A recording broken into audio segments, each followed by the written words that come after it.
I'll tell you a beautiful story that is instructive and informative also.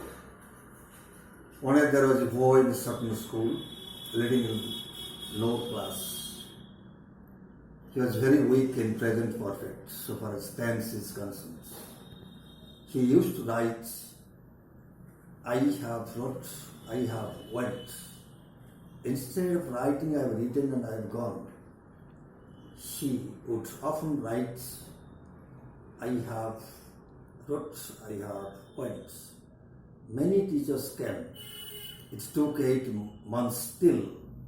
The matter was as it was. There was no sense in the boy. A new teacher came. He adopted a new studies. He called that boy at 3:45 p.m. before the school opens. He called the boy, go to the blackboard and wrote what I have written here. He wrote, I have written. Instead of writing, I have wrote, which the boy was writing, he wrote, I have written, and told that boy named Bob, write, I have written 100 times. After writing this, you will leave this room. The boy wrote, I have written 100 times, and wrote a letter to the teacher who had commanded him to do this. He wrote, Sir, I have wrote, inverted commas begin, I have written 100 times. Now I have went, your Bob. So I mean to say that this is the fate of memorization. In every case, you can't have to memorize anything else. In certain cases, you have to memorize. Suppose in the year 1854, in India, during the British regime, Woods Dispatch was passed, and in that year, 1854, English was introduced as a subject in the class. In 1830, English was used as a subject in Britain.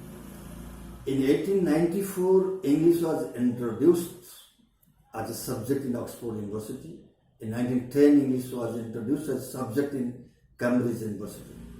So there are certain things, certain dates, some places, some important persons, you have to remember the names. Suppose I am telling you, I had already told you in other videos that once Benjamin Franklin told that, tell me I forget, teach me I remember, and involve me I love it. That involvement is the biggest strategy of teaching students. In a nutshell, I am telling you, suppose I would like to teach you object and complement. First, you have to know what is an object. There are 2 types of objects, that is direct and indirect object. I eat rice. I eat what? Rice. So what answers direct object? I love him. I love whom?